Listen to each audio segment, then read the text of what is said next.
Guys, welcome back to Diaptura Channel. Channel yang akan membahas seputar dunia perfilman. Bareng gue Rekta di segmen Diary Diaptura Series. Oke guys, di episode kali ini gue akan ngelanjutin review dari drama Korea Law School episode ke-7. Aduh, episode 7 ini gue sih udah bakal menduga kalau misalnya kita akan diarahkan untuk akhirnya tuh ada tersangka lain. Kalau kemarin-kemarin kan si Kang Sobi sama ayahnya, sekarang kayaknya dituduhnya udah beda lagi nih. Iya, betul aja kan yang gue mention di awal review gue mungkin dari episode pertama, kedua, gue sih udah mulai curiga sama So Ji Ho. Ya, orang yang pakai kacamata dan punya marganya sama, yang gue pikir dia punya hubungan darah atau ya kekerabatan dengan So Byung Ju, ternyata enggak guys. Di episode ke-7 ini terreveal bahwa sebenarnya ternyata So Ji Ho ini adalah anak dari CEO perusahaan mainan terkenal pada saatnya. Tapi ternyata dulu pernah ada rumor dan isu yang beredar kalau misalnya perusahaan tersebut itu mengandung suatu bahan kimia atau apapun itulah yang gue kurang ngerti karena gue bukan anak IPA gitu ya, berbahaya di dalam mainan tersebut. Tapi ternyata setelah diperiksa dan diselidiki oleh polisi itu tuh tidak terbukti gitu loh. Tapi karena depresi akhirnya kayak ayahnya si So Ji Ho ini bunuh diri. Dan ternyata ada sangkut pautnya terhadap So Byung Ju yang dulu itu menangani kasus ayahnya So Ji Ho. Nah, di sini kita kayak digiring lagi nih pikirannya untuk mengarah kepada si So Ji Ho karena dia punya motif yang kuat untuk membalaskan dendam ayahnya melalui hukum. Ini aduh, gue tuh setiap nonton kayak like what? Oke. Nah, di episode ke-7 ini walaupun belum kelihatan sih muka si Kang Dan yang di episode 6 itu sempat jadi jadi berita yang kaget banget buat Profesor Yang, dan hal tersebut tentunya juga membuat Kang Sol sebagai adik kembarnya itu juga kaget karena kenapa orang yang pertama dihubungin itu si Profesor Yang, kenapa nggak adiknya gitu kan. Terus kayaknya nih si Kang Dan itu kayak kunci gak sih dari kasus yang dulu-dulu dan lumayan cukup panjang gitu. Jadi ini tuh sebenarnya kasusnya kayak udah kesalahan Profesor So Byung Ju yang udah dulu-dulu lama-lama nih sama semua orang, dan akhirnya pada saat hari H dimana hari si So Byung Ju-nya itu meninggal, kayak semuanya tuh ketemu gitu loh sama si So Byung Ju ini buat mengungkapin dendam-dendamnya. Gue nggak ngerti kenapa harus di hari itu, dan semuanya tuh seolah-olah emang pernah ketemu sama si So Byung Ju. Bahkan urutannya pun jadi berantakan sih menurut gue, karena pertama oke lah ketemu sama Kang Juman di wakil dekannya, terus habis itu ketemu lagi sama Kang Sobi, terus ketemu lagi sama ini, sama itu, sama ini. Gila, itu kayak bener-bener banyak banget sih orang yang diketemuin. Gue jadi mikir ya udahlah, dia udah kayak pantas mati gak sih?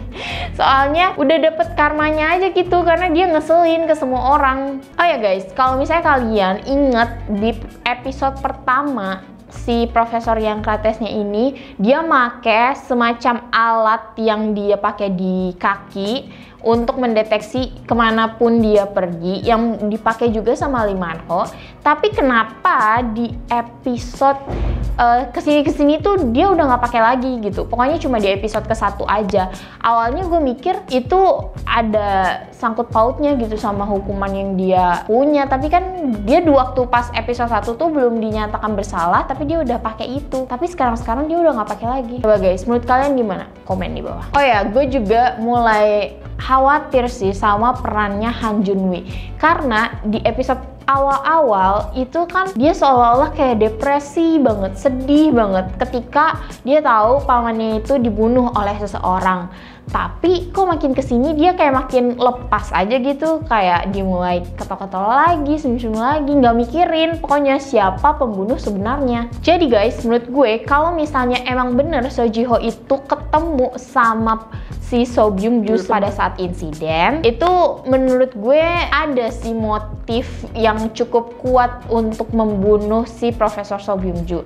Tapi di persidangan dia bilang kalau misalnya dia cuma ketemu dan dia tahu kalau misalnya Profesor So itu dalam pengaruh obat dan dia meninggalkannya begitu saja. Tapi fakta yang paling mencengangkan lainnya, di ujung-ujung episode 7 selalu ada tersangka baru. Yaps, yang kalian mungkin sempet pikirin kayaknya nih orang deh, bener banget, Yo Seung Jae. Aduh, gue udah nggak ngerti lagi sih, ini udah harus tersangka keberapa lagi sampai harus ketemu pembunuh sebenarnya. Kayaknya kalau misalnya kasus semakin lama diungkap, terus semakin banyak juga orang yang ikut campur tangan, kayaknya semakin sulit nggak sih untuk diketahui siapa pembunuhnya. Nah guys, yang bikin kejanggalan lainnya adalah ketika episode ke-7 ini diarahkan kepada tersangka baru Yo Seung Jae, itu tuh menurut gue belum berlandaskan bukti yang kuat. Cielah, kayak anak hukum tuh kan, gue lama-lama pinter gitu kan. Nah, ini tuh karena walaupun dia ngumpet dari pada saat si profesor yang kratesnya ini di ruangannya, cuma menurut gue kalau misalnya di-relate sama episode-episode yang sebelumnya, dia kayaknya pengen tahu aja sebenarnya plagiarisme dari hubungan antara Kang Solbi, terus juga So Byung-ju dan juga profesor yang krates. Karena plagiarismenya itu dipermasalahkan oleh mereka bertiga aja.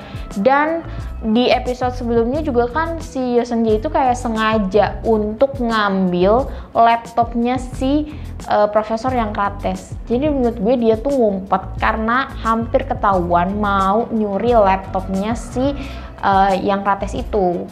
Semakin lama episodenya semakin bertambah, gue tuh semakin terbuka juga sih. Ya bener, kayak puzzle gitu loh. Makin lama makin terisi, makin jelas gambarnya kayak gimana. Yang awalnya gue pikir Kang Sora dan Kang Solbi itu adik kembar satu keluarga karena namanya AB dan sama-sama Kang Sol gitu kan. Ternyata enggak guys, ternyata Kang Sol ini punya kakak kembar yaitu Kang Dan yang ngasih tanda tanya banget mukanya kayak gimana, dia punya kasus apa dan yang lain sebagainya.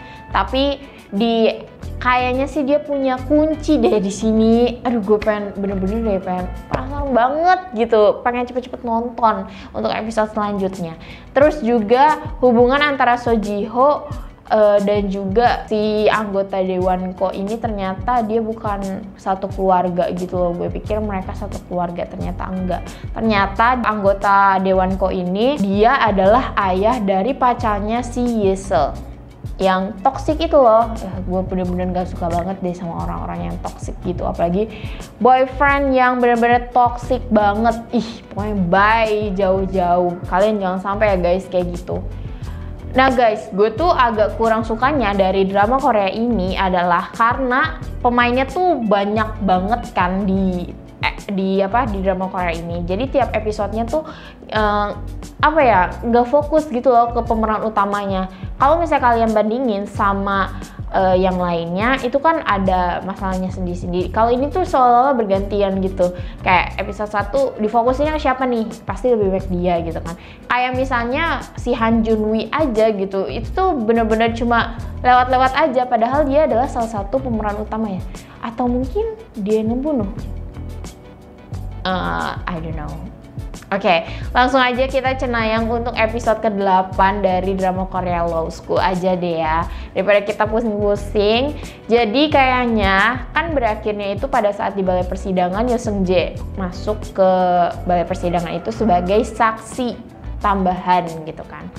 Tapi gue kayaknya nggak yakin sih bahwa 100% membuktikan si yang krates ini nggak bersalah. Karena di cuplikan episode selanjutnya itu dia bilang kalau misalnya tuduhan atas Yo Seung Jae itu tidak membuktikan apapun. Dan semua orang jadi meragukan apakah sebenarnya yang krates itu memang benar membunuh Profesor So Byung-ju atau enggak. Kalau gue sih mikirnya, aduh gimana ya mau bilang dia terlibat tapi kok kayaknya dia jahat banget gitu kan sama temennya sendiri. Tapi sekarang lagi zaman banget drama-drama yang psikopat, yang udah nggak peduli itu temen kayak pacar, itu keluarga, padahal dibunuh aja gitu kan. Ya gue juga agak seujon gitu kan sama si profesor yang Krates ini, karena gue ngerasa dia tuh, karena dia pinter kali ya, pinter untuk berargumentasi, terus juga nggak ada rasa takut, dan dia menguasai seluk-beluknya hukum. Jadi dia tuh seolah mempermainkan kejadian tersebut. Kalian ngerasa nggak sih kayak bosen, sempat bosen gitu, ada di titik dimana kalian, aduh kayaknya si profesor yang itu sebenarnya kayak dia tuh tahu gitu tentang sesuatu, tapi dia sengaja aja untuk mempermainkan orang-orang untuk jadi tersangka, kayak digilir. Ya selanjutnya jangan sampai nih episode terakhir terreveal bahwa sebenarnya prank gitu kan, nggak lucu. Oke guys, segitu dulu review dari gue mengenai episode ke-7 drama Korea Law School. Menurut kalian gimana? Kalian udah sepinter apa mengenai hal-hal berbau hukum? Kalau gue sih jujur udah mulai menikmati sih, walaupun awalnya gue sempet memusingkan, aduh ini bahasa apa, coba ini apa, tapi lama-kelamaan seperti puzzle udah mulai kelihatan jelas nih gambarnya dan jejaknya itu seperti apa. Kalian bisa komen di bawah tentang impression kalian setelah nonton episode ke-7. Oh ya guys, gue juga mau ngingetin, jangan lupa juga untuk klik tombol like, dan jangan lupa juga untuk klik tombol subscribe, nyalain juga lonceng notifikasinya biar kalian gak ketinggalan info-info terbaru dari Diaktura. Dan sampai jumpa di episode selanjutnya, bye!